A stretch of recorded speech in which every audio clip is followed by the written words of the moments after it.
Hello. Good evening.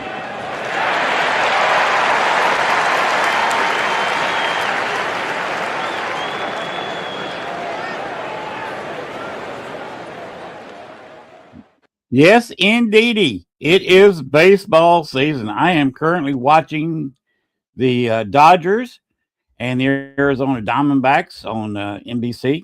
I'm not going to the volume up because I don't have the copyright to, and I'm not going to tell you the score because I'm not allowed to do that. But it is baseball season. I used to be able to play the game. I was a baseball player, but it's one of my holidays. So that's what I've been doing all day. I've been sitting on my butt watching baseball. Ate a couple of chili dogs. Didn't drink any beer though because I had the show tonight. I didn't think Gwen would appreciate me trying to do a show after 7 or 8, 10 beers. Anyway, we got a special guest on tonight, but first we're going to talk about some people I know down in New Orleans. They have a tour group. Yes, the New Orleans Paranormal Society. Voices from Beyond. Christopher Talley and Jennifer Talley. You throw the picture up, please. There is their address, phone number, and their information. If you're going on a tour this spring, this summer, look them up. They will not take you by a haunted house and say, this is haunted, this happened here. They won't take you inside and say, this room, this happened, but we got to go and spend 5 minutes inside the building. No. They would take you inside the building, put a piece of paranormal equipment in your hand, and put a ghost in front of you, and you can have your own little conversation, your own little paranormal experience right there. And get comfortable because you're going to be there for a bit. This is not a 5-minute experience. Just take a couple of hours. A couple of places they go to is behind a voodoo shop in the former slave quarters. Another place they go is the Andrew Jackson Hotel. And into the haunted closet that they use at the Andrew Jackson is exclusive that they have with them. It is right below the most haunted room, one of the most haunted rooms in the Andrew Jackson. Most of the rooms there are haunted. Trust me, I've investigated there several times. And you run into a different spirit almost every time I've gone there. It's a very haunted place. But they are going to have a little Paracon starting July 31st. Go ahead and play the New Orleans Paracon video.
And that sign is correct. That music is Jazz Street by White Bones.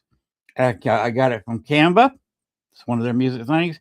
And it is approved for commercial use.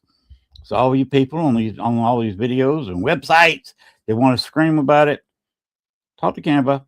They are allowed to give that out to their members, people who pay for Canva, and allowed to play it for commercial use.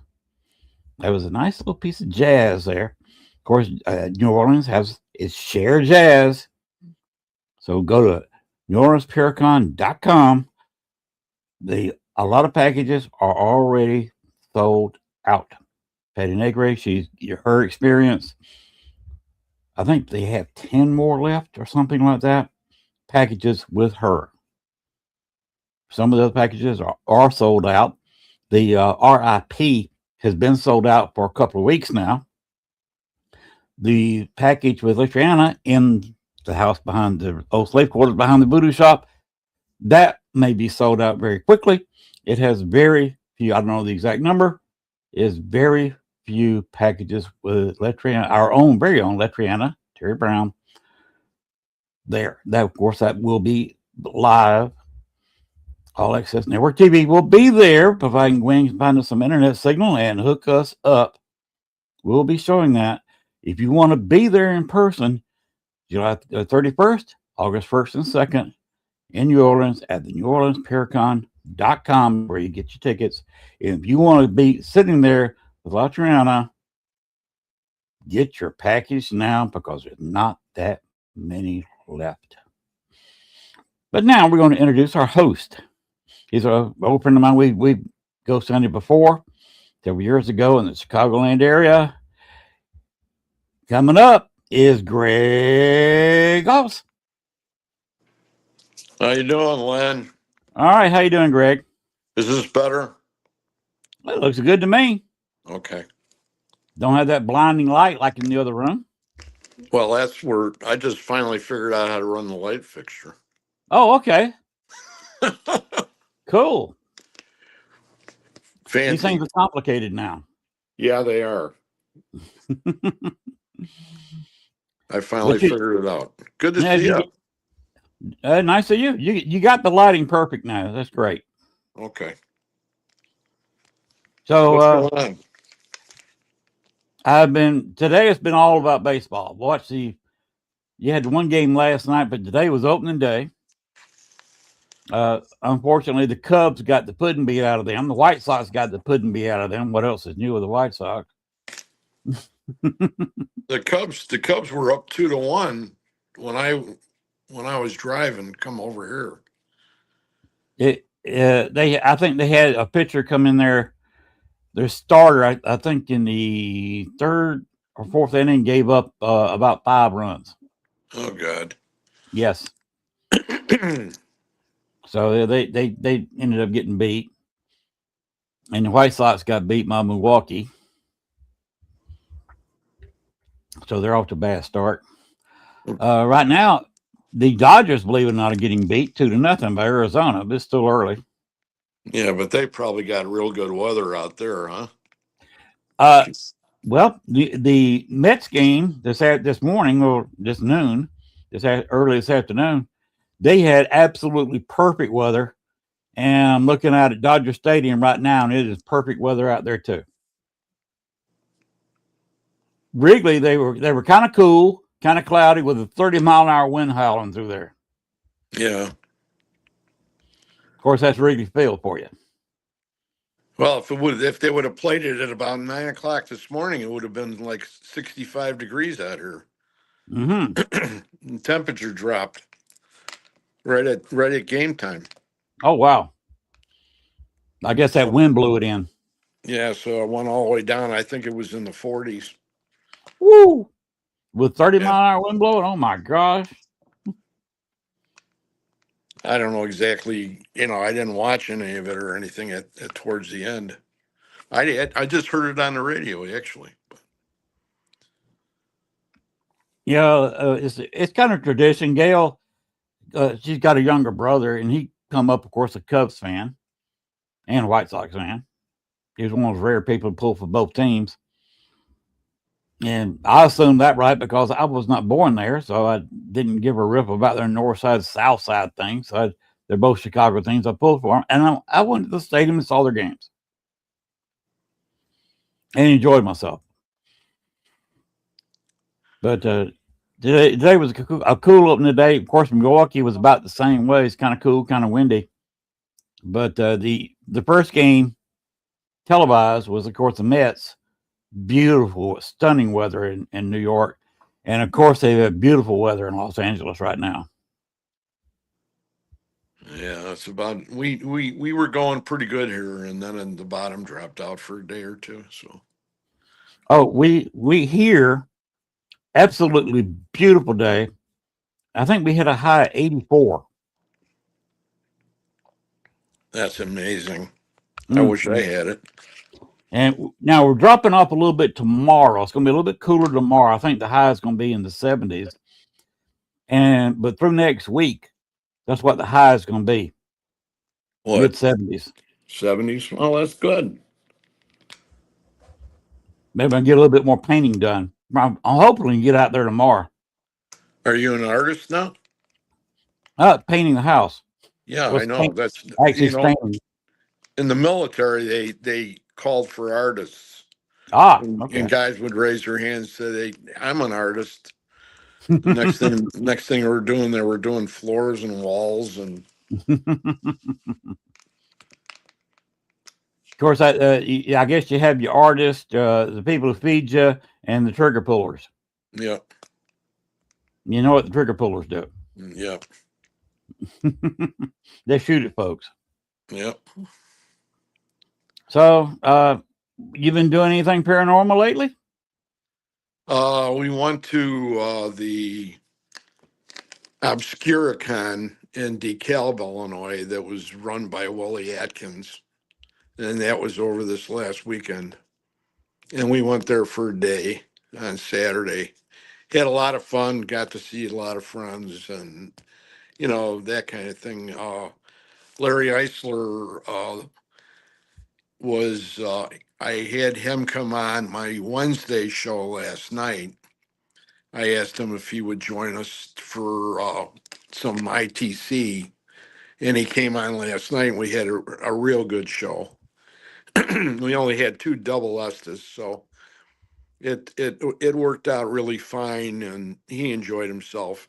He has those Delco goggles that he wears. Right. I have a pair.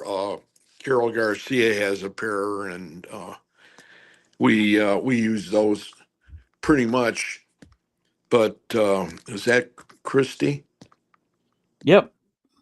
Hey, Christy. She Good on, watches. Nate. She's a good lady. Yes. Awesome. And I got to see quite a few other people. I spent a lot of time with Chris Fleming, and I had to catch up with him because I hadn't talked to him for quite some time. And we had a great talk. And I used to skate with his dad. His dad played for the Blackhawks.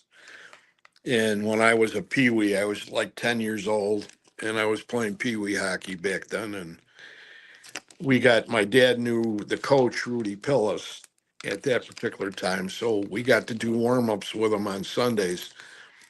So I got to skate with all the Hawks, and it was just amazing.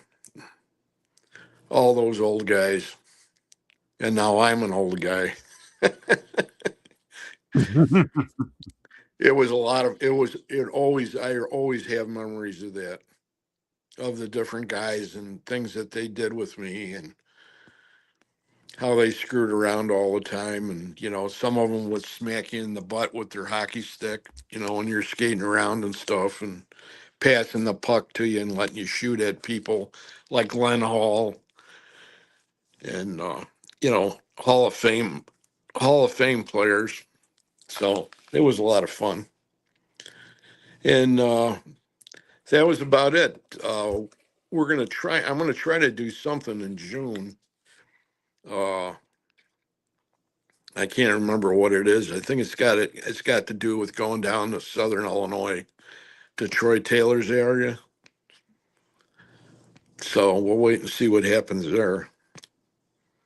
I have just probably maybe two real good investigations, and I haven't talked to the people that I go with. So I'd like to go back out to Iowa, but it doesn't look like that's going to happen until later in the year.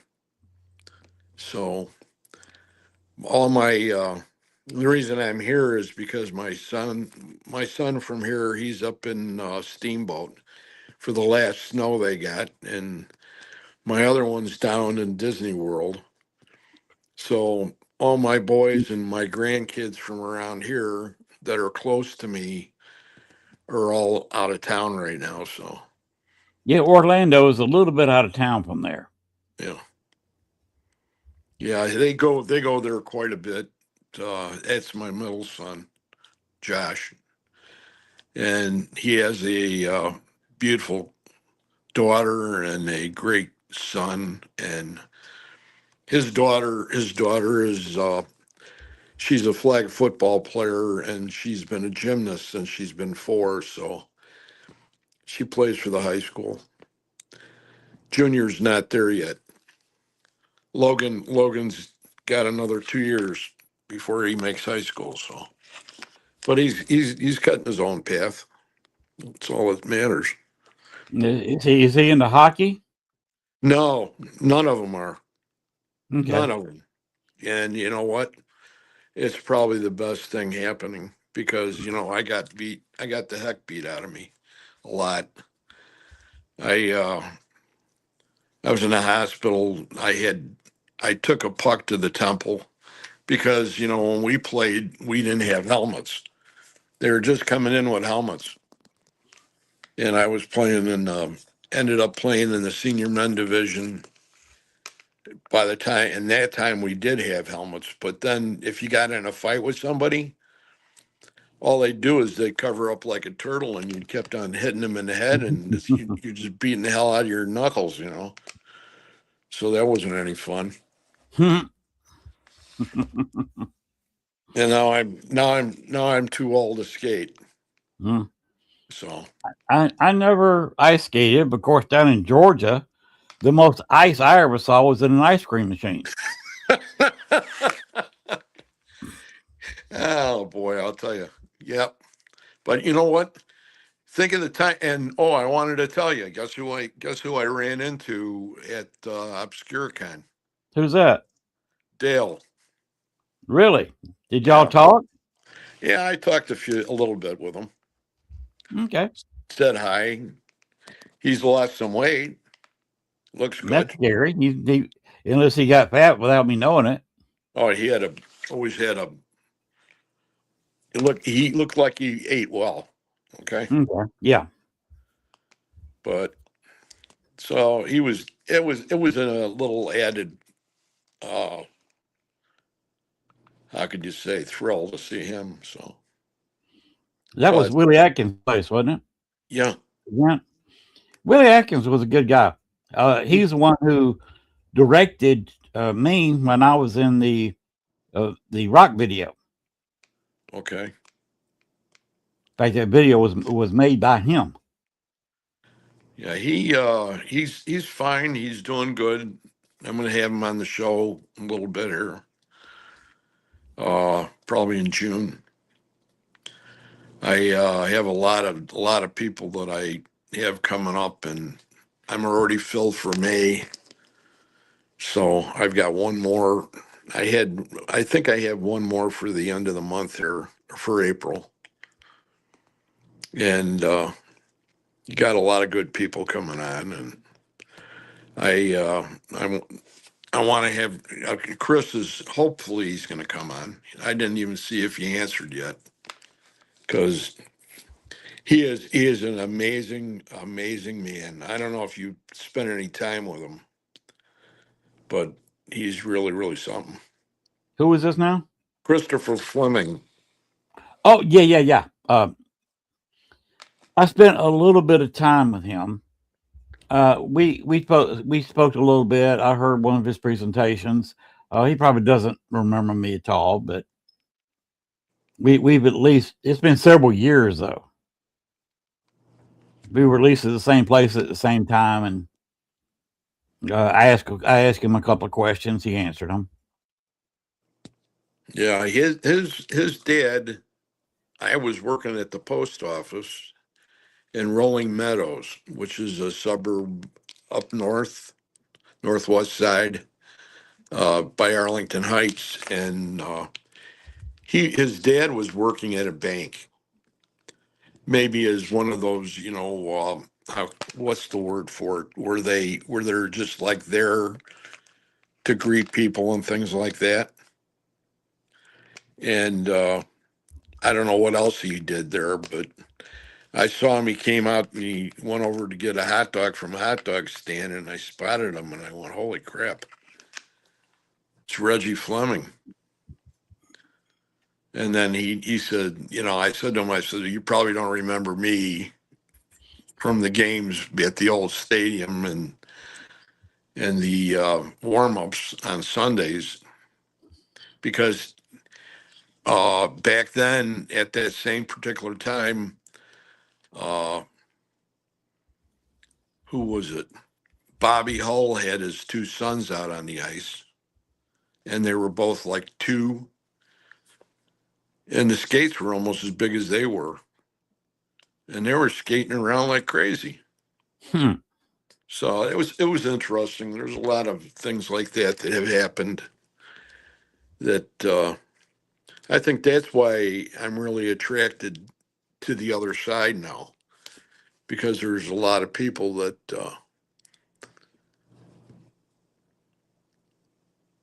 oh, I don't know. I don't know if I'm going to be able to look at your messages, Gwen. Hmm. She said she sent me a message, but we've had a lot of fun. I know that the shows that I have been really, really good, and I'm very grateful to Supernatural Inc. and the Staffords for giving me pretty much free reign on my shows, and they're always like, for instance, now that I'm not really at home right now. For me to go home and do a show, I can't do it at 9 o'clock. So this week my shows are at 7:30. So the one last night was at 7:30, and then one Friday night, which is Mariner Spirit, that one's going to be at 7:32, and I'll have Jenny Davis on that one.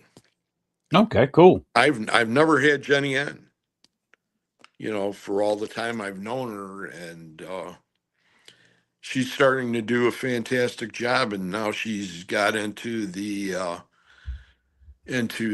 sort of running a Paracon, and she did that with Wooly. So she was like a whatever you want to call them, for that Paracon, and she did an awesome job.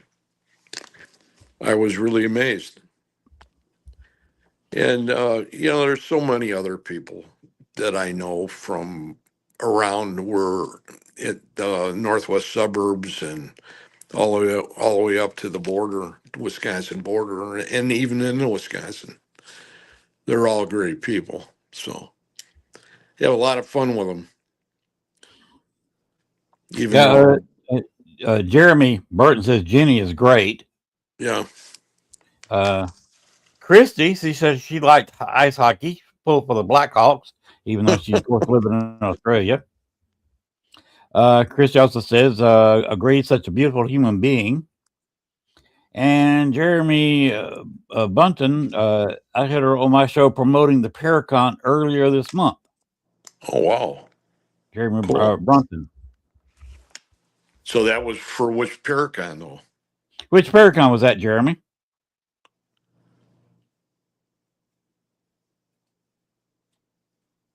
He's probably like,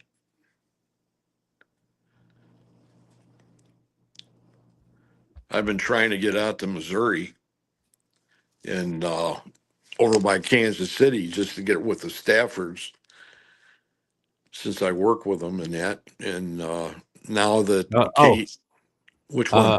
uh, Obscacon? Uh, Obscacon? No, that was probably Obscuricon. Obscuricon. Okay. That was the one that I was at in DeKalb this last weekend. You remember Mike Wright? Uh, I've known several Mike Wrights over the years. The tall guy in the Paranormal. He was with Dale's group with me. Okay, yes. Yeah, him and I went there, and we met Kathy Pera and her sister Marge, and we had a good day. And Christian said Jeremy is phenomenal, one of my best mates on Facebook. That's great. So we got a whole lot of people in the chat room that just get along with each other. Yeah, well, that's the way it should be all the time, you know. Yeah, everybody's kind of getting to be internet friends, and I look forward to meeting as many as I can at the various cons. Even though this year I'm only going to one, and probably next year too, because as we were talking earlier off camera, I'm on a slow build up of the house. We're not borrowing money to build it. We're just doing it as we can, and we're just it's a slow build. It's not Oh, like I you. got a crew. It's not like I got a crew in here. Well, I did the same thing at my house. So I had a guy that went ahead and was like my not really architect, but he was the guy that knew all the different ands and ifs, and he would tell me what to do, and then I would do it. Well, You know, I've got a carpenter helping me. well, I did. We framed the whole thing up, framed the whole entire back. Took the whole back of the house out 20 feet, poured the concrete, did the garage. It was great. I would do it again in a heartbeat if my limbs would hold out. Mm-hmm. Christy says true friendships are hard to find and make. Those I have a connection with us forever. Yeah, that's for sure. Yeah, he's doing most of the building, and I'm basically designing the whole thing. Well, that's good. The room over here behind me, behind Booze, over this way. This is where I'm pointing. Uh, Off camera here. The Booze is over here, and it's a 10 by 14, 15-foot long workroom. Oh, wow. I got a 8 foot by 4 foot work table in there, and then I put a 16 and a half inch workbench around the opposite wall, and took the at the end wall, went from the 16-inch shelf all the way to the table with more 16-inch shelving. Wow. It'd be crowded with two people, but there's only one of me. So I can just sit there and just we'll take a few steps, walk up and down, use a miter saw, use the vise, and that's on the table. And then anything I want to work on the shelves, I can either stand there or sit on a stool. I'm really limited now with VA and everything, and the diagnosis and everything that I had over the last year and a half. So it sort of cut me back on some of the things that I do. But I'm going back out on the water. I'm taking my rig out and go chase muskies. But you notice in the banner I made for you, you had fishing theme on there. I saw that. That was nice. Thank you. Yeah, I thought it was appropriate, so you're most welcome. It's it's something that when I was a real little kid, I had a great uncle that not only took me into that, but that was about the same time that we were out in Gettysburg, and this the proverbial, you know what, hit the fan out there when we were there at one of at the first stop, and that was the most exciting thing that's, when I was young, that ever happened. I still don't believe that we actually heard all these sounds and everything. It was just crazy. We were at I want to say we were at Reynolds Woods. From what I found out after the next two times I was out there, I was trying to piece it together because I was so young when it happened that I didn't understand that. And then when we went out there, it finally, the bell rang, and that was with Dale and everybody, and Chuck Williams. And Chuck's a real close friend of mine too. He's the documentarian. So, he's the one that's done all those documentaries, and I've had the very good fortune of going ahead and working with him on them and getting. I actually have no, Lenny. I actually have credits, or I have my name mentioned on the DVD Oh wow.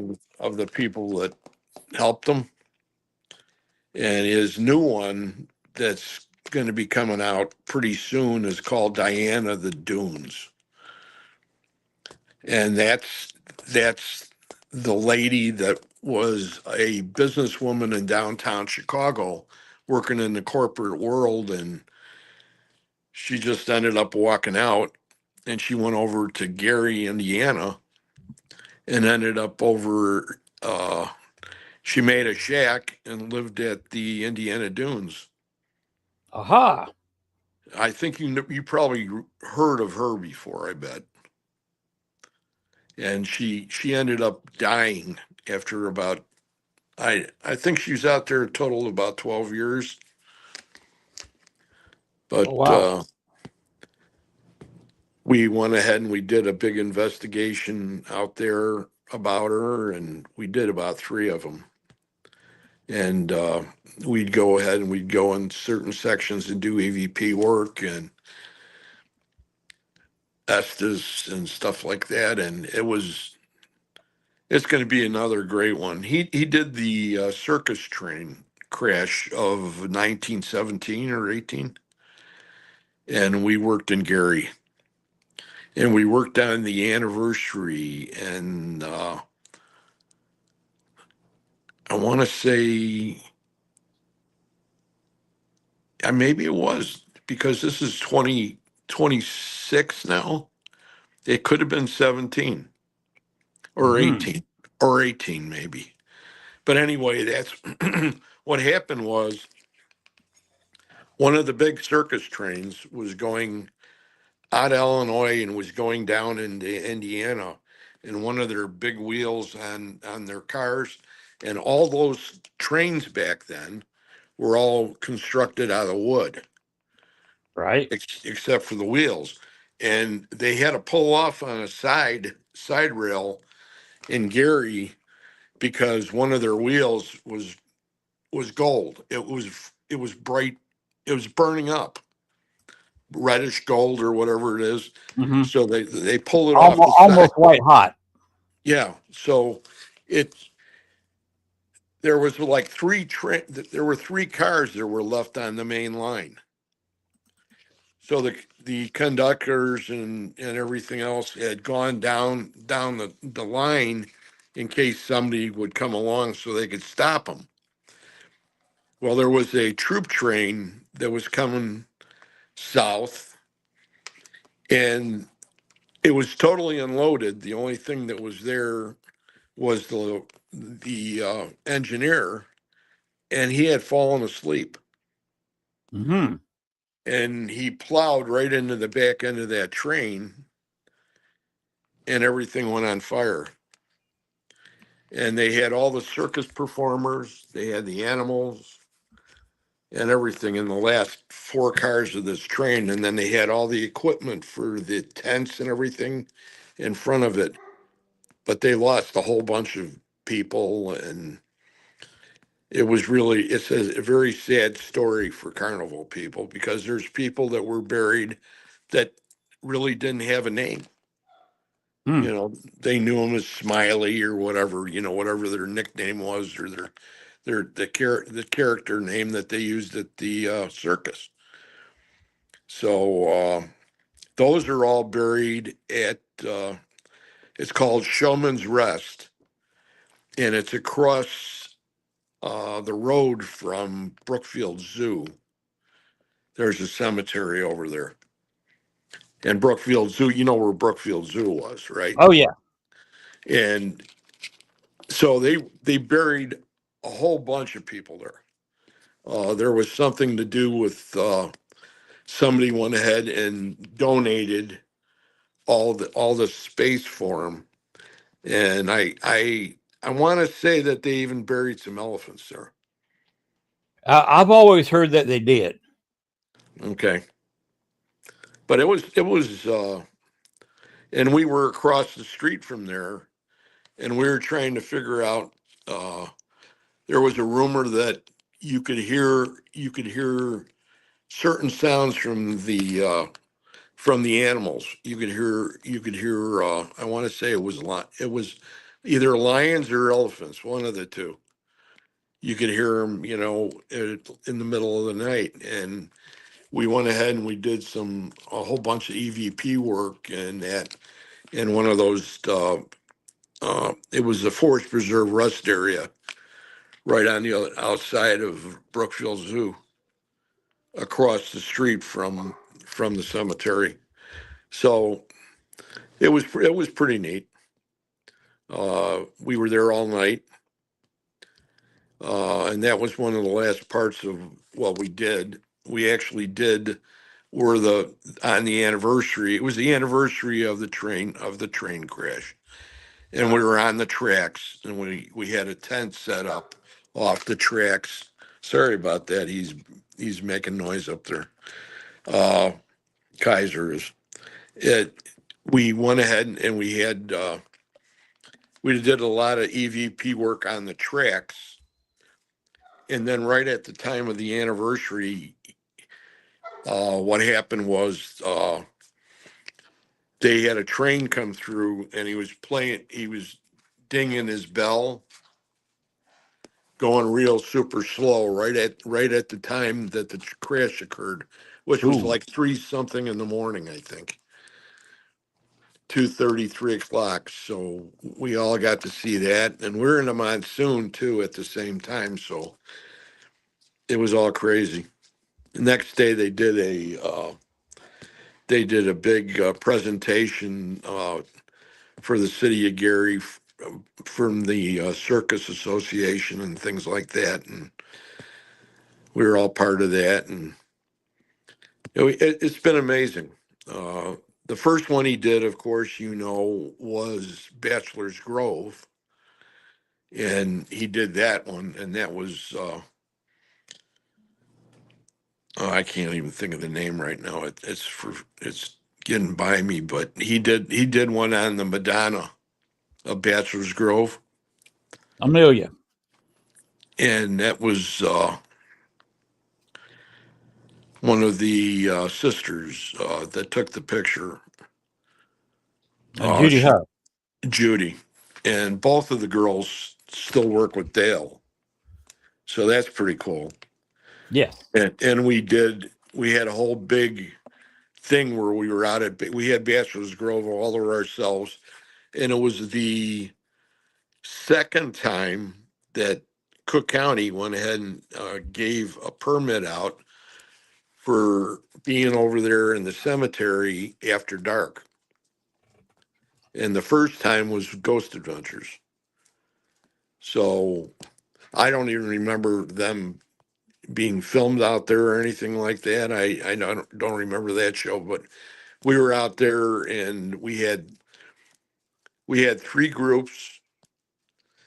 We had Chuck had a girl dressed up as the Madonna, and she would go back and sit on that stone, and just to try to go ahead and trigger things. And we went ahead and we had three groups, and we had three absolute regular TV cameramen that would follow us around on our investigation. And we did the first one, which was a pre-investigation. So we had maps. So every tombstone that we hit, if anything happened, that would be recorded.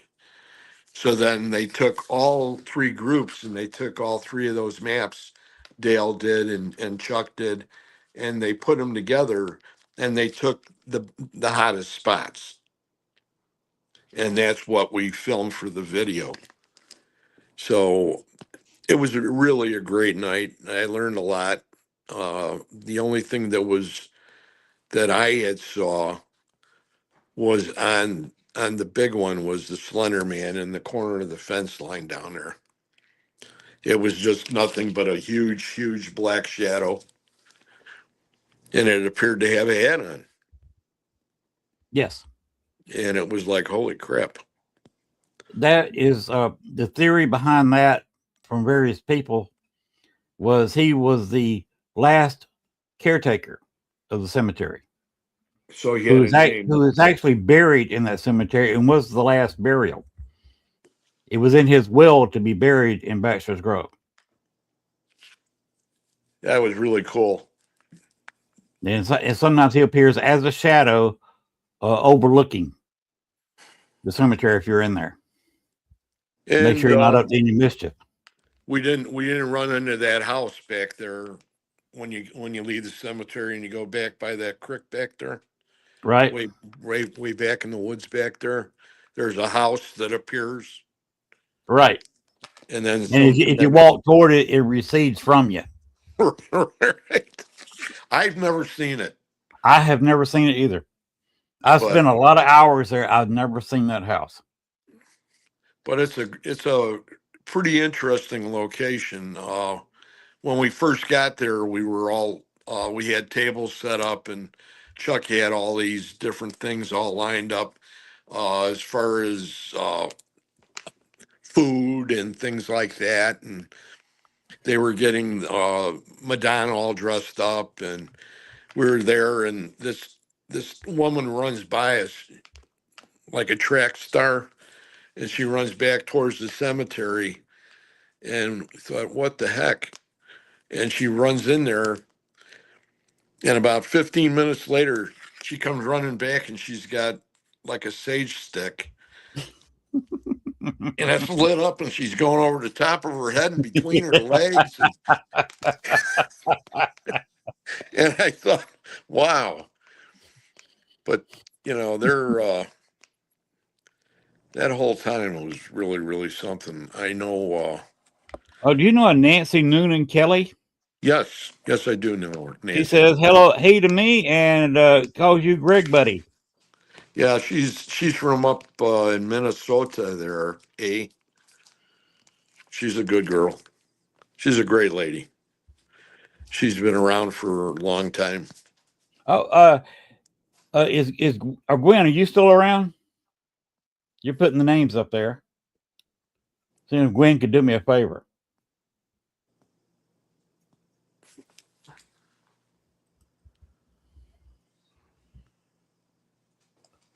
Gwen, Yes. Yes. I'm going What's to up? post my intro back. Okay. I got it down there. Can you stop it, that video from playing at a given time? Yeah. Okay. When the lady on the stone comes up, Was she sitting there? yeah, pause it. I can't pause it. I can You take it can't down. pause it. Mm-mm. Huh? No, it won't let me pause it. Okay, well, go ahead and run it, and we at least see it for a few seconds. Okay, so you want all right, here we go.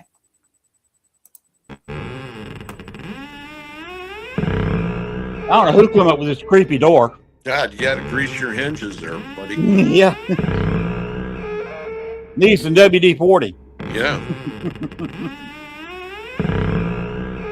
But you'll actually see in this video, her image. yes, right next to Amelia Humphreys. There she is there. Right there. That's her. That's her. And there's Amelia's picture here. And that was done by Judy Huff. She took the picture, Right. and And nobody could dispute it. But the other thing that I wanted to mention about that investigation was in the beginning that I've never been on a actual big filmed investigation like this. And do you know Bishop Rake? I've heard of him. I don't know him. No, it's a lady. That's Reverend Okay. Christina Her. Rake. Okay. Yes, Reverend Christina Rake from the Old Christina Catholic Rake. Church. Okay. And she's a real close friend of mine and Chuck's. And she was a friend of Chuck Kennedy's. And we used to go out and see both of them uh, quite a bit. And I used to go to Chuck because of the psychic mediumship end of it, and a lot of things to do with your gifts and things that happened to you. And he was the great man. He ran the group of psychics that did all the human trafficking. And when the last time that we had the Chicago Paracon, and it was at the Holiday Inn, I can't remember. It was out west, and that was the last. I saw him after that, of course, at his house. But him and Reverend Christina, and Bishop Rake is an amazing lady, and she does an amazing job, and she's a very devout. She believes in God, and she's a very devout, not Catholic, old Catholic. Uh, and the things that happened that night at that investigation, when we all came in, and she wanted everybody to circle around, and we were going to say some prayers for protection, and she handed every one of us the Saint Benedict medal that she had blessed, and it was for our protection. And I wore through mine already on the chain, and I have another one, and I've got all my medals from Reverend Christina or Bishop Rake, and it's helped me tremendously to have a person of such faith available for me if I have any issues or questions. And she's extremely hard to get hold of, and I have a regular rapport with her, and I love her to death. She's an amazing, amazing, amazing clergy person, and she's done a great job with the church. And that's the old Catholic, not the Catholic religion. It's the old Catholic. So that back goes way back in history to the point where they broke off. It was about the same time that Martin Luther broke off too. But the old Catholics were a little different. But she does investigations. She works with the Booth brothers. She does movies. She does everything. And I love her to death. She's got a great family. I can't say enough about her, really. And I didn't mean to overkill it, but it's one of those things I'll never forget is when we were standing all around there and she was doing the prayers, and we had these medals, and I had it in my hand, and I had my fist like that, and I could actually feel the energy, and it was really amazing. And that's the way that whole night went. And that's happened to me quite a few times since then on different locations.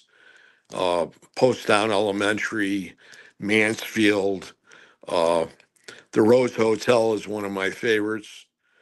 I think we've been there now about 5 times. Robin Terry always had his Haunted Hour theater event every year. And we used to go there, and it was the first thing in January that happened in the paranormal. And we used to go drive all the way down to Robin Terry's place, and it was in January. And the same thing with his place. It had its own vibe. Oh, Jeremy says he loves Poasttown Elementary. Yeah, Poasttown was. I had a little kid that grabbed me by my 2 last fingers and walked down the hallway with me, and it was surreal. That's where I caught my first real film capture, and it was a doll that I had set up on a plastic chair They had a doll room in the school, and I went in and grabbed the prettiest doll I could find, and the little kids' chairs, that they had for the classroom, they were those plastic ones, and I had what was it, Eddie, an Eddie machine, ETI Plus, and it had a rubber case on it, and I had it sitting on the chair, and I had the machine running, and it was sitting in front of the doll, and I just turned my film camera on and recorded it for like an hour or something,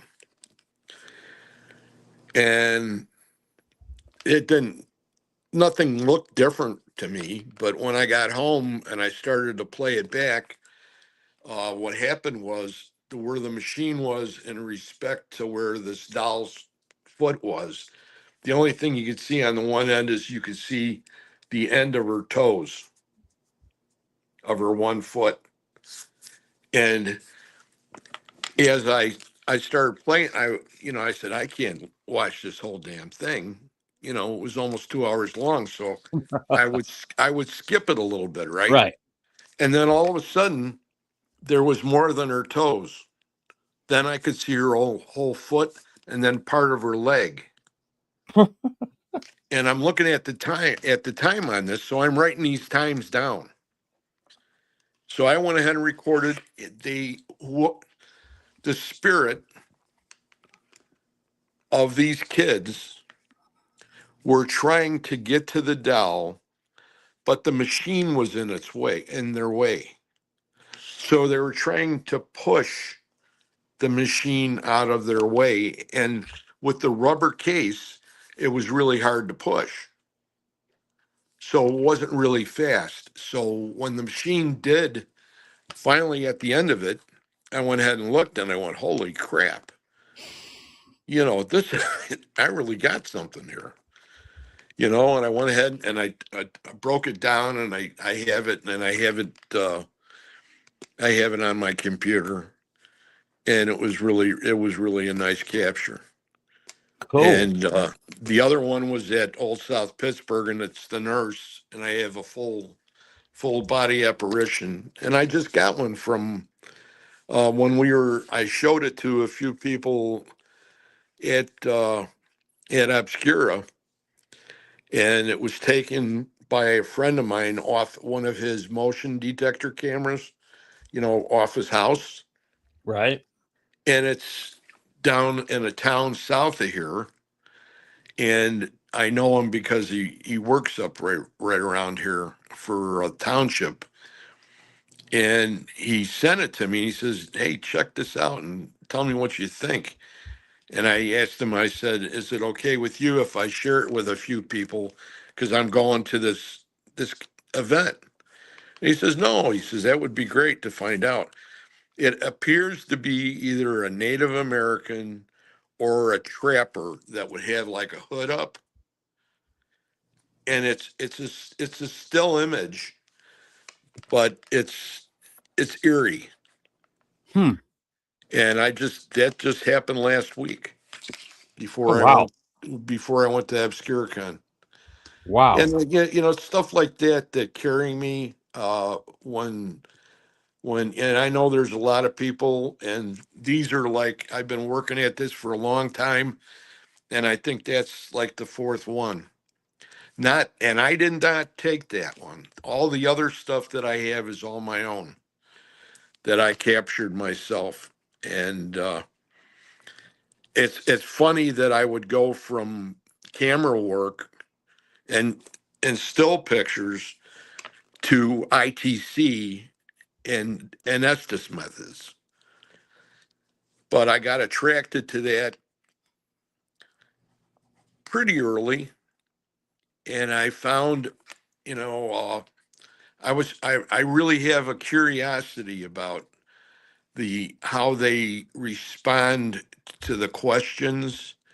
And the way I have it set up for my show on Wednesdays is I have people all across the country. So they go all the way from Texas all the way up the East Coast. And I work with a group of 6 or 7, and then I have how could you say, guests that come on, like Larry came on, because Larry does ITC too. And it's amazing the responses you get on a double Estes and over the distance too. So I mean, it's not like I'm sitting here with you in the same room and we have headphones on and we have spirit boxes and we're listening to some spirit that's in the room here. A lot of the responses come all the way across that cable, Mm-hmm. which is mind-boggling. Yes. They can And the spirit can travel themselves and definitely send their voice over the yeah, internet.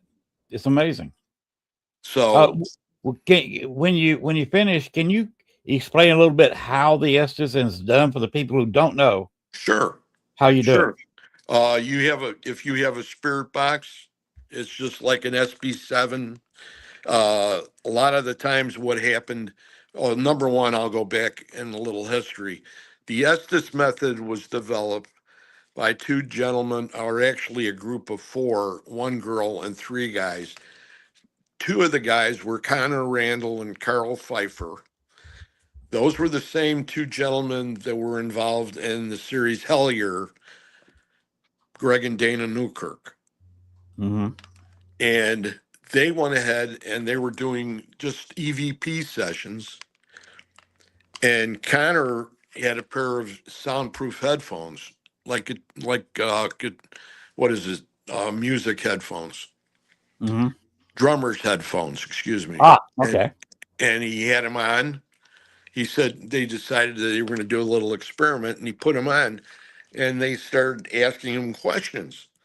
And he had blinders on too. So you got headphones, you got blinders, and then you got the spirit box.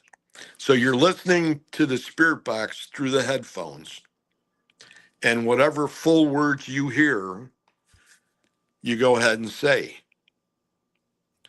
And we started out with, uh, they did this, and then it came to the point where they did that series, and I had already looked back at this because it looked to me like something that really needed to be addressed in the community. And I know there's a lot of people that you'll see them do it at an investigation where there's a whole group of people and they'll have 2 people up on the stage and they'll do it. I've done it quite a few times that way, and I've done it at some Paracons now, just to show people how it's done. What you just said is very important because the equipment is pretty much essential for the way you get the results. So you have to have, they say, noise canceling headphones or drummer's headphones are the best because they there's no chance to catch anything from anybody. The only thing you hear, and that's sight and sound deprivation. So you have the blinders on. Now they have those Delco goggles like Larry has. We have them too, and they blink the red. So you're almost at uh, a combination of not only the Estes method, but I can't think of the name of the other one, where it's just it would just be the light. And I'm sorry, I'm having a brain fart. I The don't remember the name of that either. uh, but it's You talking part about of you talking about a REM pod? no, no, no, no. I'm just talking about the name that's used Okay. for when you use the Delco glasses. Okay. I'm not sure of that. I've forgotten. Way before that, what they would do is they would have those glasses, and back in the day, it's gonna kill me if I don't get it. But they used to use a pair of blinders, and what they would do is they would cut out the center of them, and they would put half of a ping pong ball there that they had used a red marker on. So it's red light, and red light is supposed to accelerate the deprivation. Oh, that's going to kill me. I can't think of it.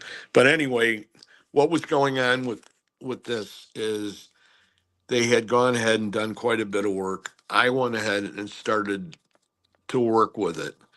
And one year we went around, and Mike Wright was my partner,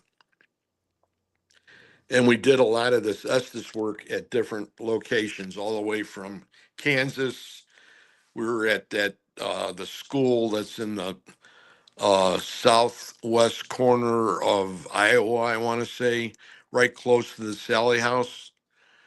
We did it there, and he freaked out. It was crazy. We were on these things, and what was happening to us was, you had the white noise that comes through, and you're listening to the white noise, and we were getting this ticking. And I've told this before, basically to guys in the ITC community, a lot of the guys that, the Rathmans, the Yakovadis, Austin Maynard, people like that, Katie Stafford. These are ITC guys. And they were doing a round table. I know I'm jumping a little bit, but they were doing a round table. And in this round table, I went ahead and posted this question. And I says, this is what's happening to us, that we're picking up above the white noise besides when we hear words, but it's a ticking. And at first I thought maybe it was Morse code, but it wasn't Morse code. So I put this post in there and explained what was happening and asked them what they thought. Is this some sort of alien type communication?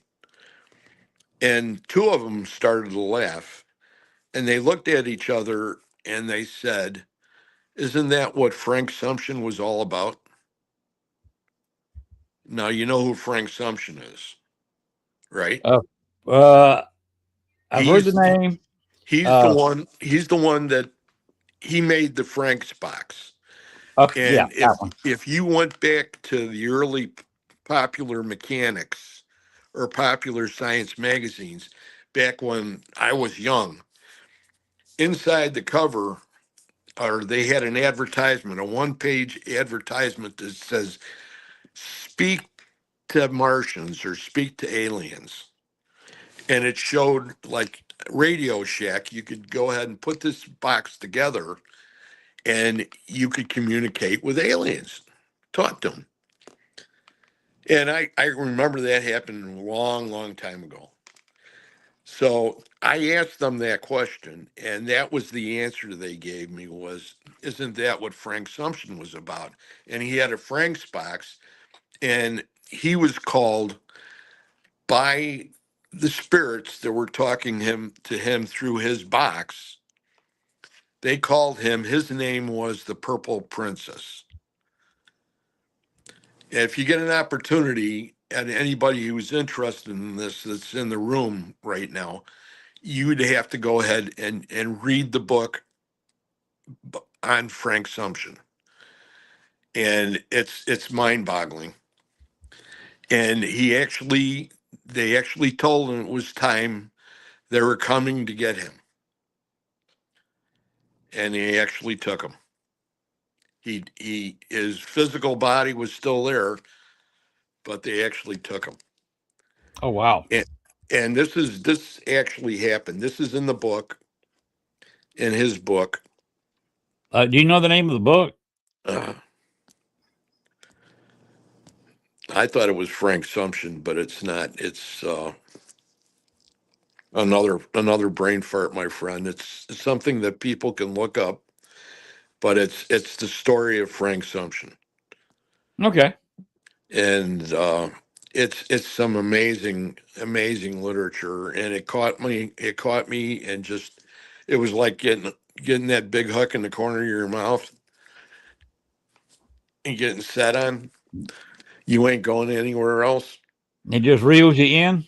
It just reeled me right in, and that's where my EVPs, basically just basic EVP work. My A lot of my camera work had to sit and wait because I had found a way, I thought at the time, because I had already gone into my spirituality. So I was working on my mediumship with Scotty Rourke, and he's my mentor. And I was trying to come up with a way, and I had my guides. I had three guides, and I was trying to find a way to communicate with them. And this all, like, the big light went off, okay? And I was so excited. I was like a little kid in a candy store. It was like, holy crap, I I may be able to talk to my guides through a box, and not mentally, through a box. And it was like, to me, like a shortcut. So my whole journey of my spirituality was going like this, and all of a sudden I took a detour, or I branched off on a side road, and that's where I still am today. And there's a lot of people in the family that think that I too have gone off the deep end as far as this is concerned. But I'll tell you what, there's a lot of answers that come through on spirit work, especially with ITC, and it's something that is in my heart now. And it's the same thing as the paranormal community. I just wish it would have been 20 years earlier. Oh You yeah. know, you know what I mean? It's some of that stuff that happens to you that, man alive, it's just wonderful. And I have my down days. We all have our down days, but I mean, if it wasn't for my mediumship and the work that I was able to do with Scotty, and understanding everything that's involved in that, and working with Psychics Unite, which I have on Mondays. So Scotty has the big group. There's like five groups of Psychics Unite: Ohio, Indiana, uh, Wisconsin, and he has the big group in Madison, Wisconsin. And he does a great job there. And he needed a group to cover the over by where I am, and he asked me to go ahead and run it for him. And I've been running it, I don't know, maybe 3 years now. And I have a group of people that anybody's welcome to come. And it's a bunch of people that are all psychic mediums, and they do great things. I consider myself to still be a medium. I'm not a large, okay? And I just threw that in there to throw you off. I was seeing if you're paying attention. Oh yeah, But I'm paying attention. but that's what it's about. We're in this for the long haul. And if we could help other people understand things about the paranormal, and every time I run into somebody that asks a question like that pertaining to whether it's their spirituality, or it's about spirits, it's about a haunted location or anything like that, if you give them the right answers, not that you do all the time, but if you do give them the right answer, they light up. You can see them light up. Hmm.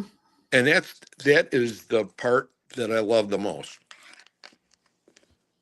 Uh, yeah, you explained the Estes method very well.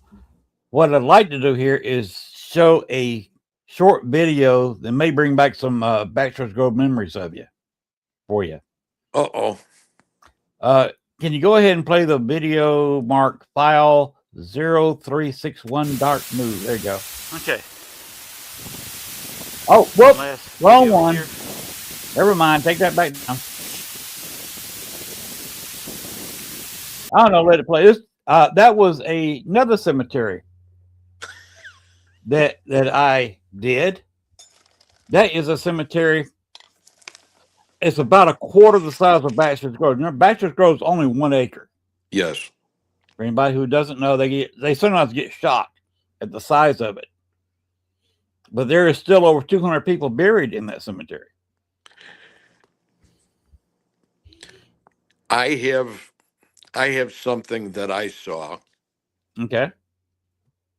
We had the Paracon down there at the Willowbrook Ballroom that year. Right. And at the end of that, there were a bunch of people that went over to Bachelor's Grove. And I'm trying to think who was in that. Anyway, they were doing, there were a couple ladies from Florida, Terry Rhodey and she had her partner in the paranormal. I can't think of her name right now. But anyway, they had like 8-9 people. And they were holding hands and they were saying a prayer. And they on the phone, they called a psychic medium from down in Florida whose name is George Lopez. Okay. And George Lopez works with a gentleman up on the East Coast, and they have a podcast. Ken, I can't think of his last name, but anyway, they were going to do that, and she said, "Call George." So they called George, and they gave George the background and showed him where they were at and everything. And then he said, "Okay, everybody, grab your hand, hold hands, close your eyes." And everybody closed their eyes, and he was saying like a prayer, and he got done, and he says, "Now, everybody, drop your hands, keep your eyes shut, and at the count of 3, I want you to point in the direction of the black figure." And all of a sudden, 1, 2, 3, and everybody out of that whole group pointed to that corner of that fence back there. Mm-hmm. You know where the old fence came and the new fence started? Right. It would be in the north. It would be the northwest corner, I believe. If I'm saying that cemetery runs north and south and east and west, Right. I believe it does. and everybody pointed at it, and I thought, holy crap! Well, But I usually say get the gate side or the pond side, or when you walk in the gate, right or left. okay, the gate and the pond to me would be east and west, and the where you first come down the road, that is the north end, and then the other end going down towards the creek is the south side. To me, Right. To me, the right, like you say, is that's what I call the path side or the right side. And the other side is either the left side or the pond side. I mean, the creek side. have you ever heard any of the stories about the pond? Oh yeah, the farmer and the horse being drawn in there, but that's kind of negated by the research because it's only with the cutoffs that are built into the pond where the water can flow out of it. Yeah. It can't quite get 6 feet deep at the most after a hard rain. And it does drop without a rain, it drops down to about 4 feet. The average is about 5 feet and a few inches, So you which wouldn't means find I can any stand. bodies in there. People have walked across it. They've used submersibles in there, and they found a couple of headstones where people probably, when they exhumed all the bodies in the late 80s, Yeah. they rather than taking the headstone of their family member with them, they just threw it in the pond so nobody to steal it. How many bodies are left there now? Over 200, about 240, 250, somewhere on there. Okay. Believe whatever your number you want to. Pick a number between 2 and 3, and you're probably right.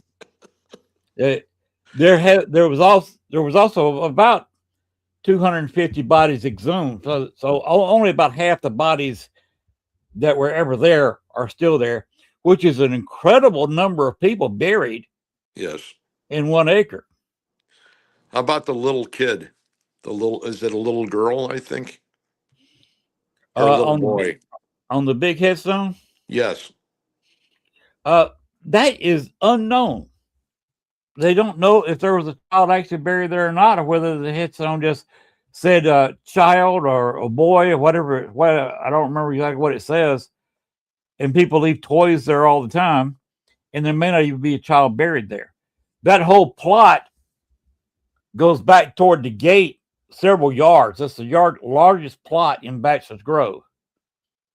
Wow. And there's several family members still buried there, but it is unknown, and there's no record of a child being buried there. They never had any fencing to divide it, like some of the cemeteries we've been in. No, most of the fencing, the ones that had fences, that had the stones all the way around, you can see the remnants. The fencing's all been ripped down. You got a Civil War vet. Now he died, I think, in the 1890s of old age, but he's buried there in the back, the pond side. Okay. But kind of to the right of the big tall headstone. Yeah. Right up against the fence, and you can see the remains of where it's still lined with stone, and you got the remains of where his iron fence was.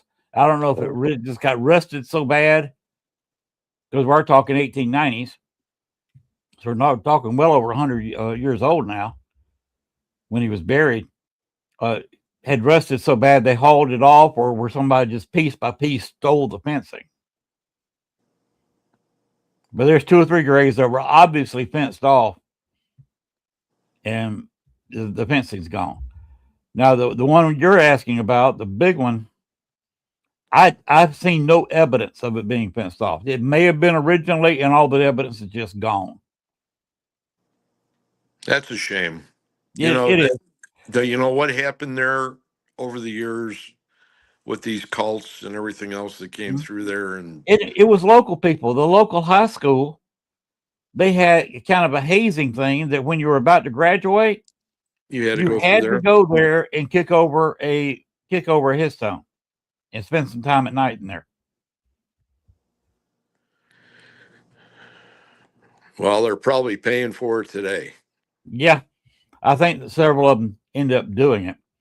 It was also a lover's lane where people go in there and take their high school sweetheart and do the wild thing there in the cemetery. Oh, good. They had to, the guys, to prove their macho, had to go in there and sit on some of the stones at night and swear at the people there. That would seem to be a popular thing. Now, you can't get me, just taunting them. And that's why the spirits there got hostile at night. And the daytime spirits just said, poof, they were gone. They'd be there during the day, like Amelia, the lady on the stone. She was only seen there during the day.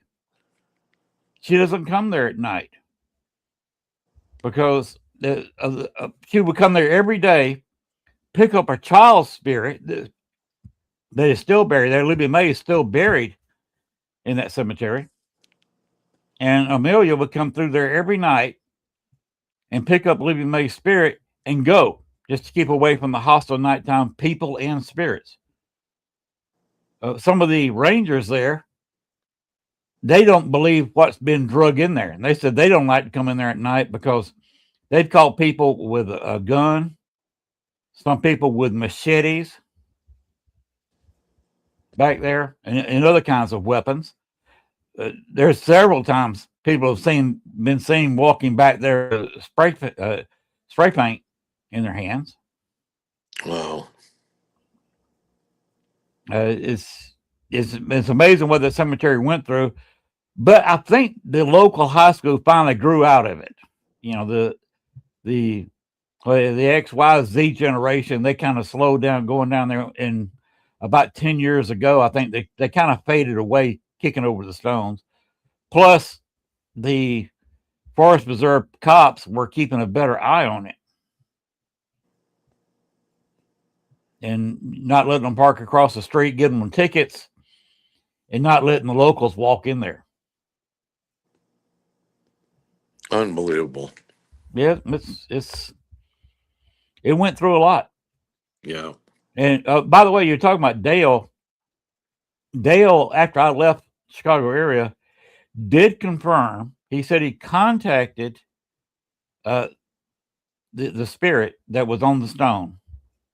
Oh, really? Mary Patrick Humphrey, and the spirit did confirm that they are one and the same. Okay.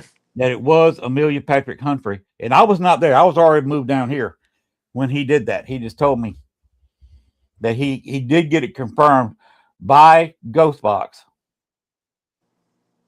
Yeah, I believe he uses an SP7 or SP11. Depending on what he's got in his hand. And he did get that confirmed. I worked with him. The last time I worked with him was an event that was called Hunt the Town, and it was in Antioch, Illinois. And it was a whole bunch of people from all over the place. And we had the whole downtown section of the town, all the different shops. Oh, wow. And there was like 500 people there. Oh, wow.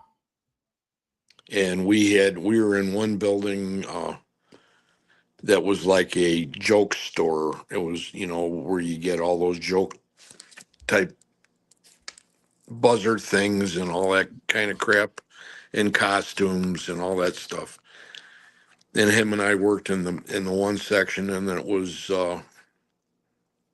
Simons and his old partner, the guy from that 48 Hours or whatever they did, where they stayed in that place.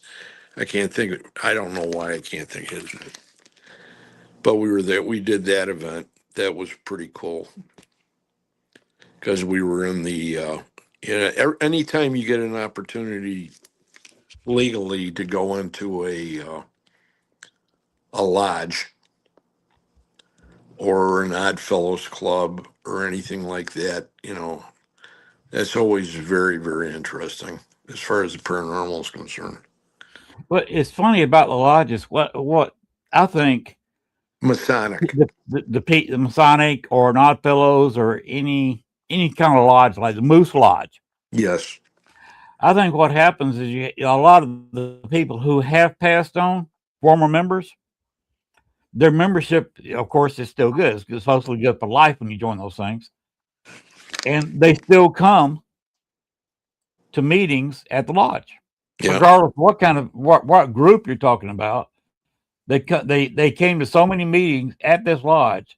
They still come there to talk with each other. That's my theory.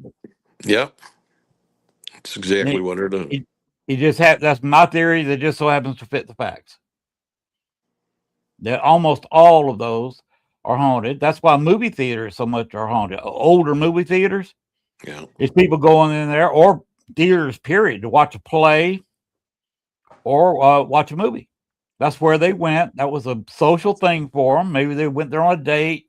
They went there with their husband, whatever. They saw a great movie, had a good time, and people are attracted to where they had good times. Yeah, Willie Atkins, probably about 7 years ago or so, we had already investigated the Egyptian theater. And there's only 3 of those left in the United States. And that they renovated it. And you ought to see this place. Mm-hmm. It's amazing. And I investigated that with Dale when I was with his group. We had a great night there. Yeah, Really theater. I've been in theaters myself, not the Egyptian theaters. I'd never had the pleasure of doing that, but theaters are surprisingly haunted. Well, I can't not. There's one in Waukegan that was Jack Benny's theater. And why I can't think of that name, but that's the one right in Waukegan. And I just went by there the other day. I think I remember.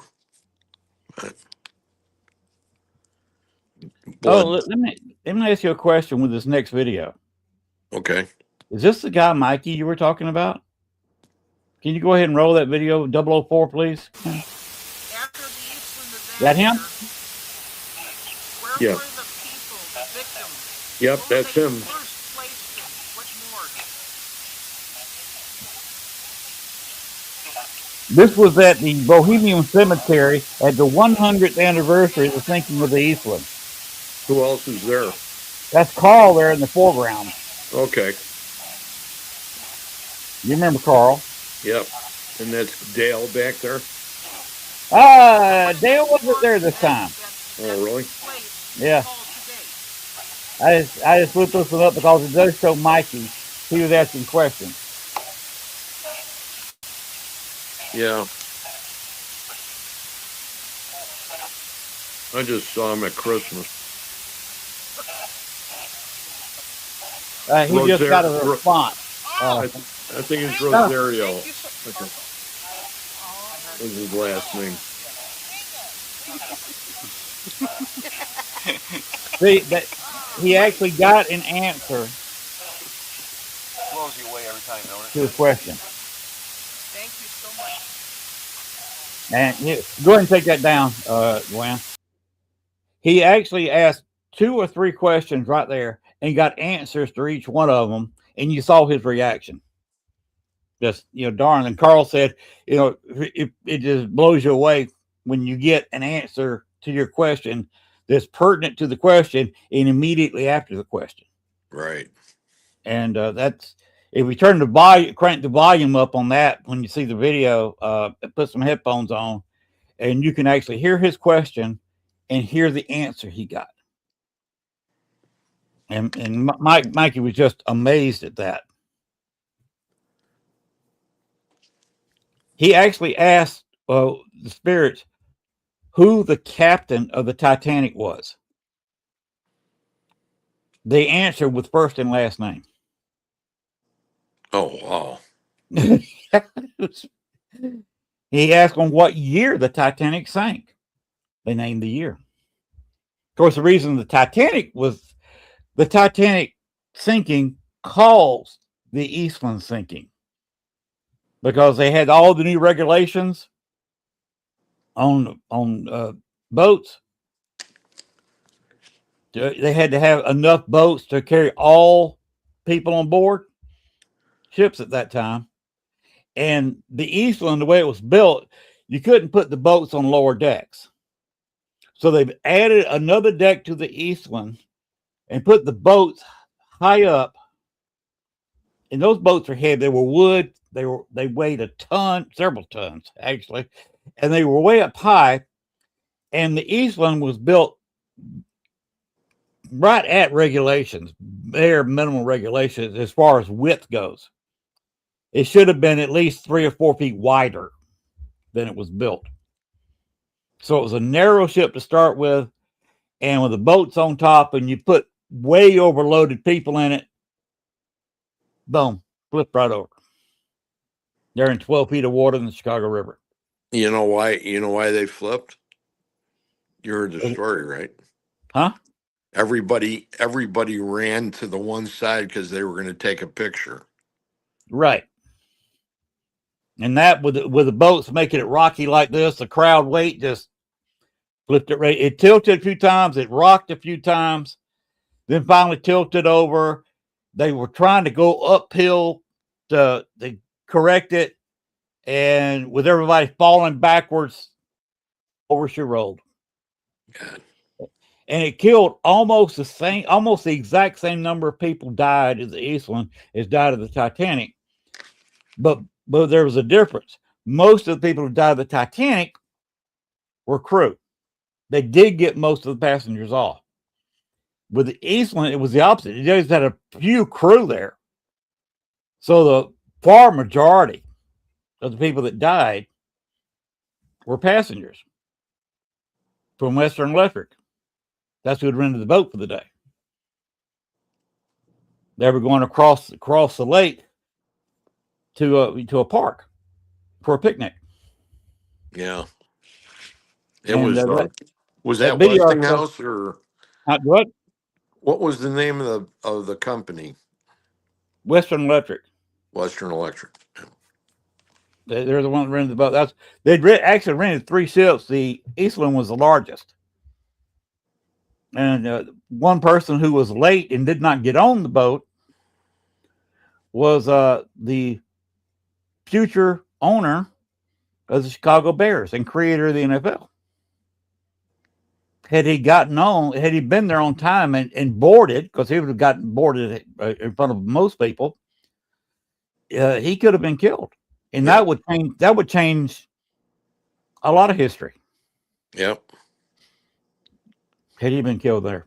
That's for sure. And of course, most of those people were the dead bodies were hauled over to the armory right there. Of course, I forget what it is now, because Oprah Winfrey sold that building. It was Harpo Studios. Yeah. In the old armory. Oprah would not let anybody investigate in there, but she admitted privately that those studios were very haunted. And there's places in there she would not walk by herself.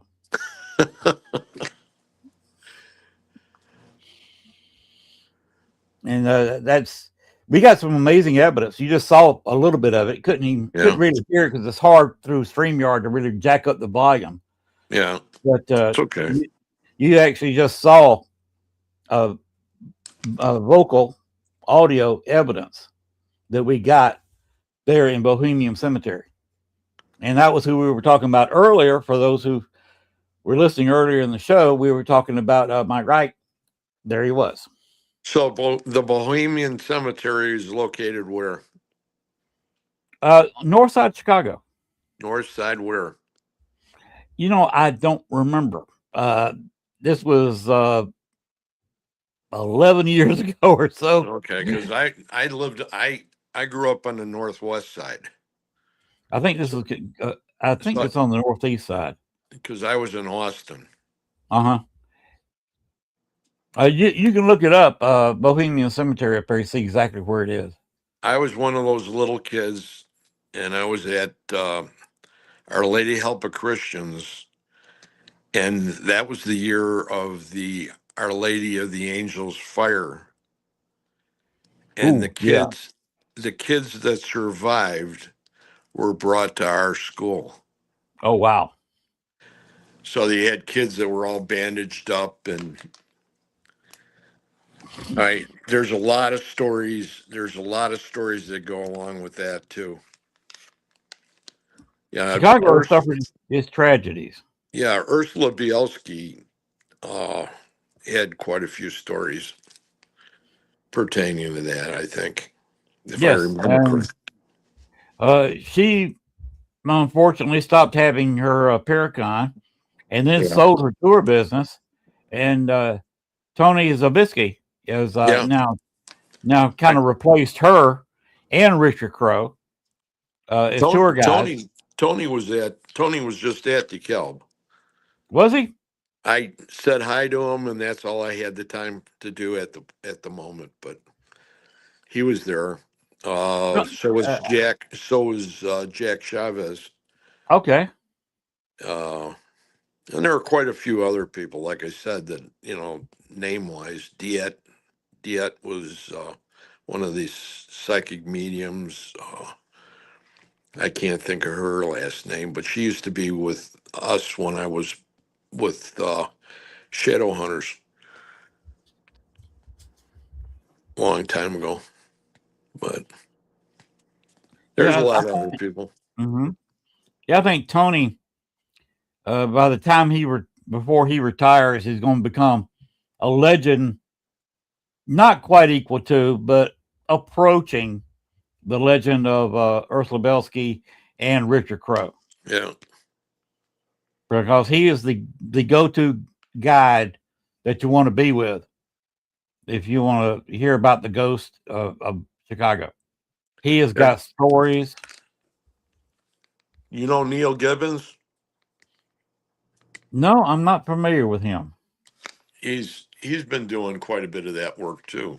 He works with those guys. Uh, he has, I can't think of his paranormal group right now, but he's going to be coming on. I'm going to have him on. He does a lot of ITC work too. If you've been around any of the Chicago Paracons or any of the ones that over the last 4 years, like at Broadhead, he had his big portal machine. Oh, Yeah. yeah.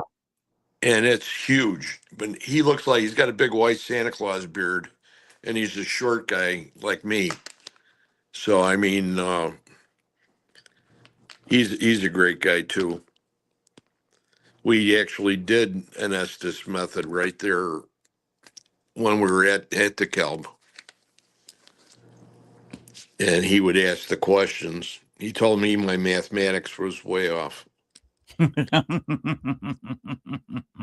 so he must have been asking some questions. What's 2 and 2? And I must have had a stupid guy in my headphones. 2 and 2 is 5. 17. That's bad when you have a spirit talking to you that can't do math. Well, they there's a lot of them that can't do math.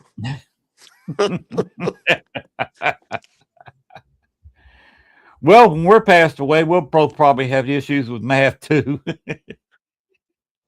Yeah, afraid so, but that's okay.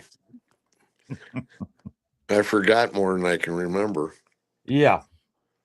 but that's I took okay. college algebra and I don't remember a damn thing. No, I did all that trig and everything, and then it's like, what did I do with it? I never could figure out why they teach algebra in high schools.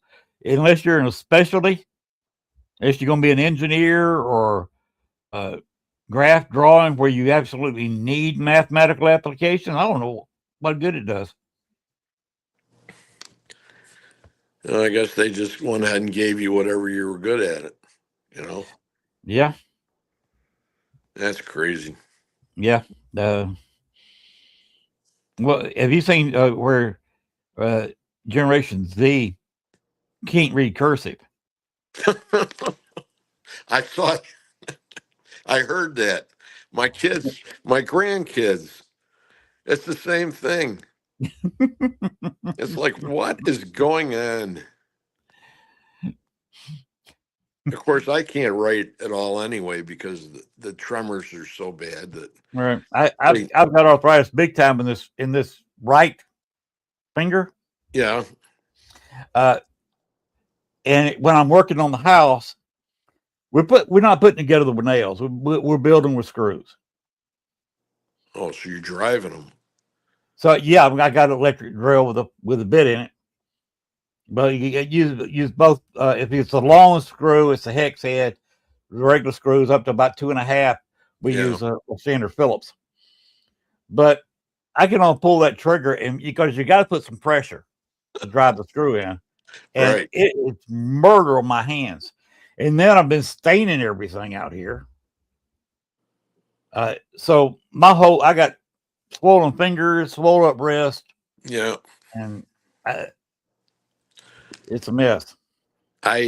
Because of I have Parkinson's, and I got that from Agent Orange. So I've been taking a boxing class. and it's good as far as, you know, the your movements, your balance, that kind of thing. And it's been a lot of fun, except I twisted my knee last week, Ooh. and man alive, I never had an injury like this in football Hmm. or hockey, where it was, but horrible. Hmm. I've not haven't been doing any boxing. What I've been doing is a little bit of Tai Chi.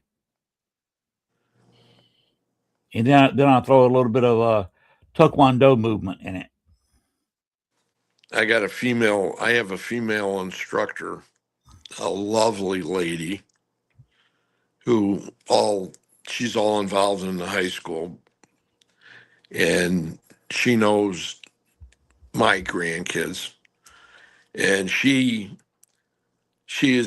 she's like the one that got Rocky Balboa. Okay, just drive you like a dog. We're gonna go. Okay, we're gonna go ahead and we're gonna throw these punching combinations, and we got these big bags.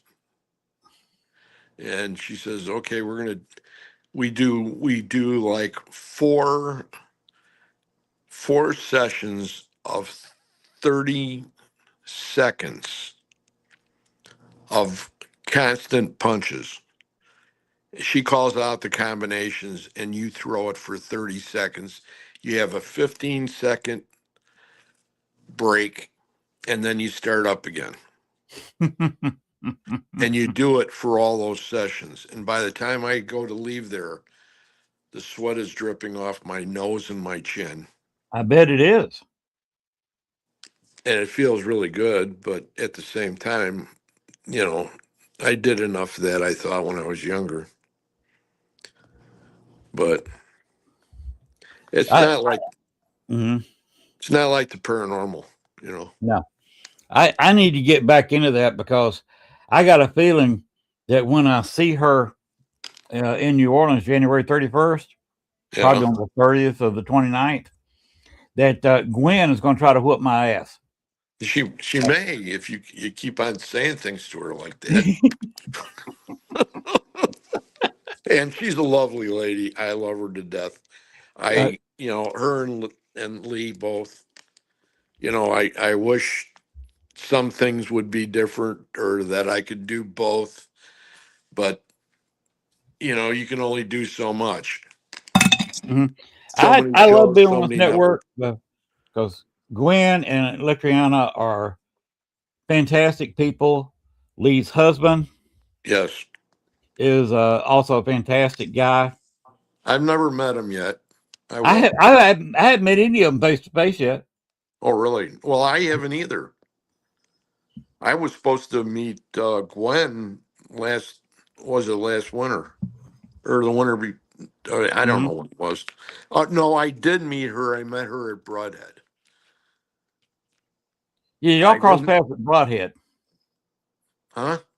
I think y'all crossed paths at paths at Yeah, Broadhead. yeah. That was the beginning.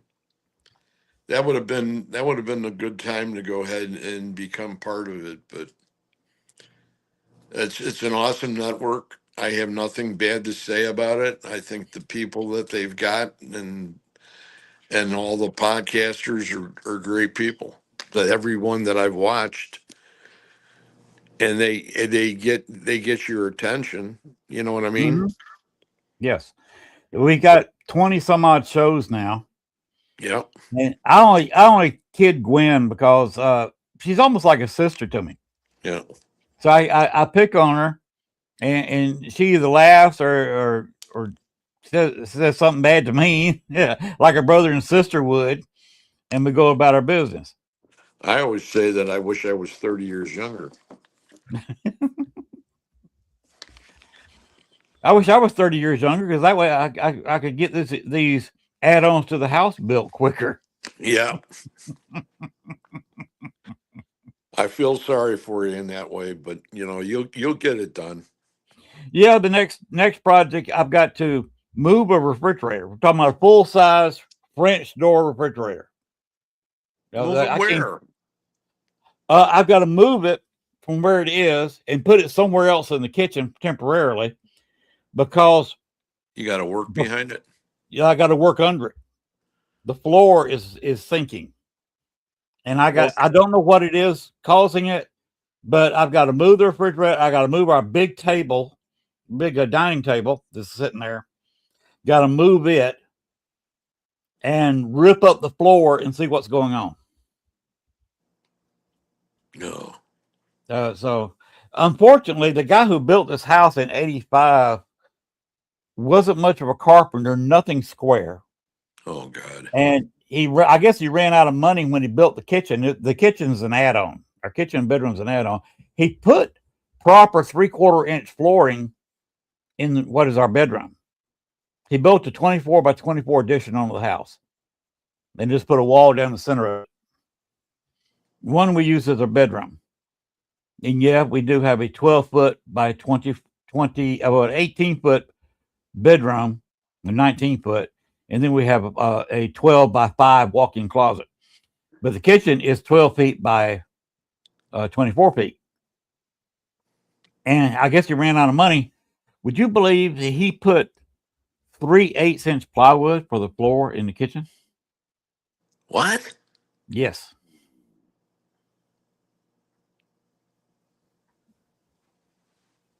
How did that pass? Pass what? Code. Oh, you don't have no code down there. This is a county. Oh, There's almost no county government. There's a bunch of people that are not elected that run things. You got the county courthouse where you go down and register your title, you pay your taxes, and the judges are there. The sheriff's office is there. That's where you pay for the garbage fee. But that's about it. They really don't have a house inspector. you can't go ahead and get a couple young guys and buy them a case of beer or something and get them to move that refrigerator for you. I've thought about that. I have a young guy in mind. He's working a lot right now. You got But to have two of them. he had two kids of his own. His wife, he's living with a woman now with they had 3 kids. So you know what it is with 5 children in the room. Yeah. And plus he's paying for a car. So basically I say, okay, there's not a case of beer, but I'll give you $25-$30. You'll come over here for 30-40 minutes. Yeah. And help me move this. Me and the guy who's helping me add on to the house, between the 3 of us, we should be able to move that refrigerator, even though it's uphill. It's on wheels, so it will roll. But the trouble is, it's already sunk. The floor is already sunk, and we got to roll it uphill, which is going to be the issue. Oh man, I feel sorry for you. Yeah, and we got to pull all that up, and then we're going to have a big hole in the kitchen floor for a couple of days. Oh God! Yeah, and then we can't buy anything in advance because we don't know what's wrong. You got if you got a hole there, you better go ahead and be on guard duty with a 12 gauge. Oh yeah, I got a nice 12 gauge pump. Yeah, in case something tries to go ahead and crawl up through there. Yeah, we might have that issue. Might sit there with also my pistol with some rat shot in case it's a snake. Hey, you hate to shoot a 5-foot long snake or even a 3-foot long snake with a shotgun. Yeah, well, if you have to, you do. Yeah. God. But a snake when I'm within 10 or 15 feet of it, I can hit him in the head with a pistol. It's a different life down there, I guess. Yes, it is. Hey, I don't have a permit for the add-ons. Oh man. They check your property once every few years. What, for and taxes? Just after we bought this place, they had a guy come by. He come up with a question mark on his face. He said, "Where's the trailer?" I said, "What trailer?" The people who built the house, they rented a trailer out across the property. across the front of the property, and we're renting that out. And he was wondering where the trailer was. I said, I guess when they had the property foreclosed on, they took the trailer with them. I don't know. I didn't know anything about a trailer. You're the first one that's ever asked me about it. Because this house was in foreclosure for 2 years. And what's happened, he got a loan on the 24 by 24 section. And you know how loan companies are. Yeah. You got to have insurance. You can't have insurance on your house here because we are about now, when we bought the place, we were about 2.5, 3 miles from the nearest fire hydrant. And now we're only about 1.5 miles, but you got to have a fire hydrant within a 1/4 mile.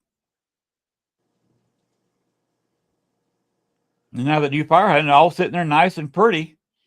Just a recent install. I think they started late last year. Just probably less than a year old now. It's all nice, shining red. But we still can't get insurance on the house because we are still over 1 mile away from that fire hydrant. That's nuts. Well, that's what happens when you live in the woods. And remember, I have no sewer here. We got to use septic tanks. Okay. I have septic. I have a wall. Mhm. I rather Well- have that. And I've got Lake Superior water. We have city water, deep well water. They Yeah. hardly ever treat it. It's almost like bottled water out of our tap. Yeah. Because it's Good a water. really deep well they use.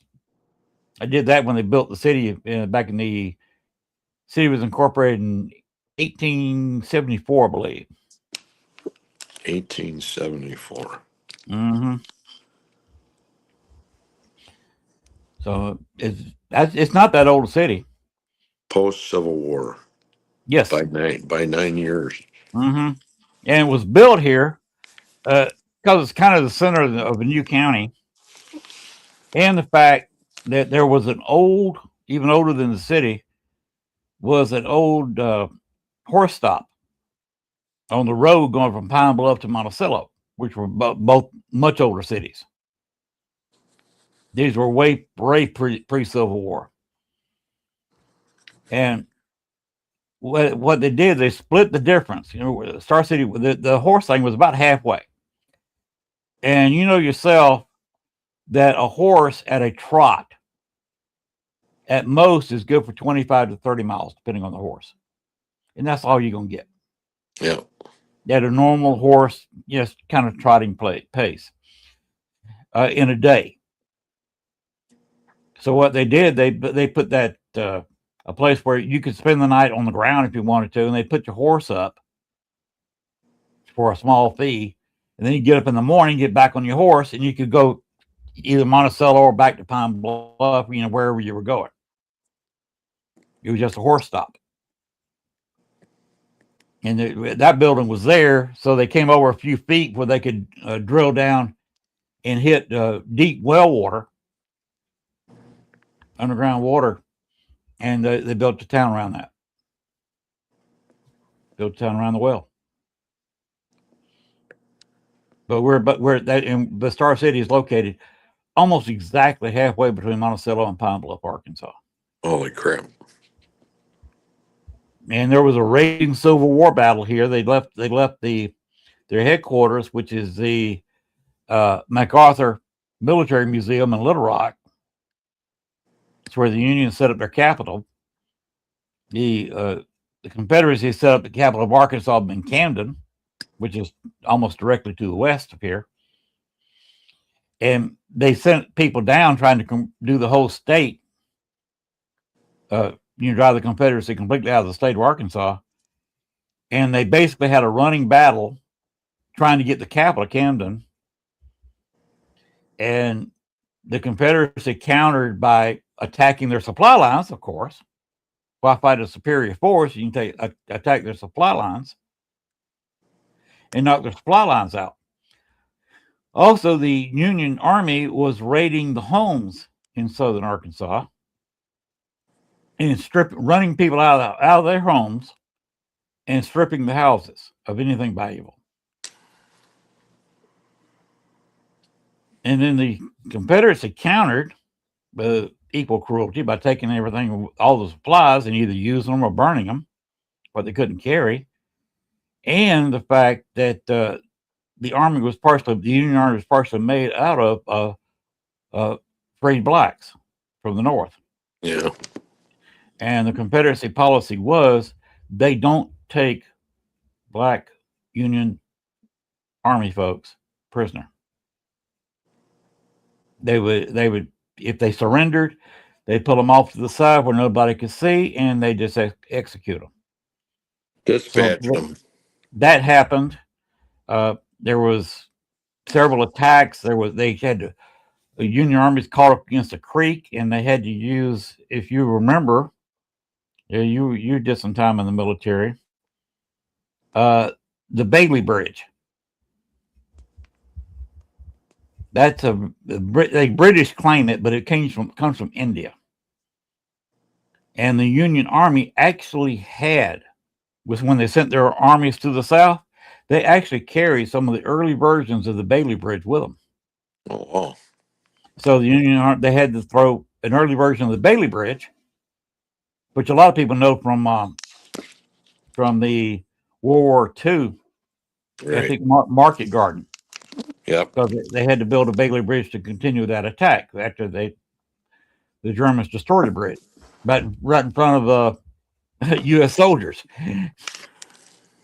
But they had an early version of the Bailey Bridge and put it across this large creek, very small river, and crossed it. And the Confederates, the commander was a dumbass, excuse my French, and he did not attack them until they had the Bailey Bridge almost completed and were running across the bridge.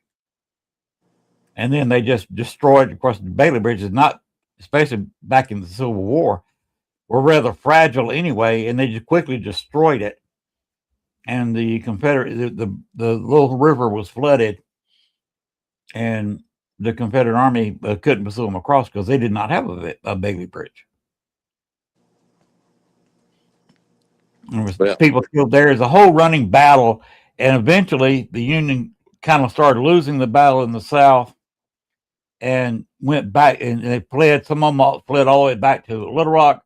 Others split off and fled to Pine Bluff. So yeah, there was a running Civil War battle over a couple months right here in the neighborhood. Our lovely lady's going to say, I think we're running out of time. It's like a few seconds before 2 hours. We need to. Yeah. We need to wrap it up. See how mean she is to me? Say hello to Lee for me and Nate and everybody. Rez and everybody else too. I will. I would appreciate it. Yeah, and soon we're going to try again to be on his show because the last time we tried, the gremlins were crazy. So yeah. No, I got a new computer, so I'm fine and dandy now. And it was the 24th of April. Okay. I think that's good. If she cannot, I'm pretty positive I can. So okay. Either way. We try.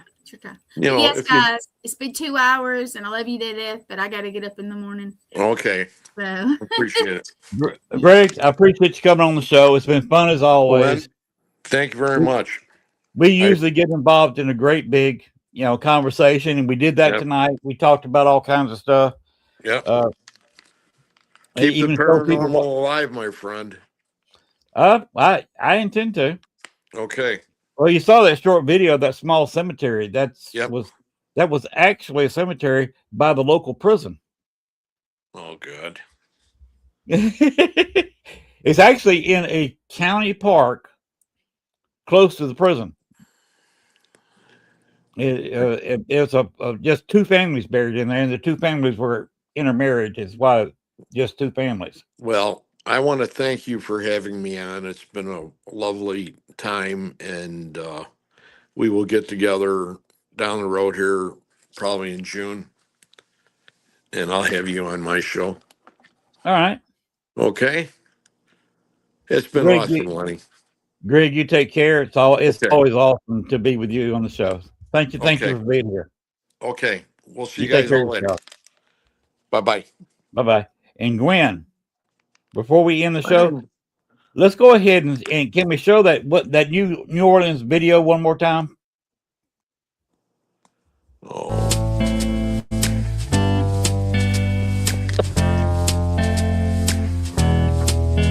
This is bad.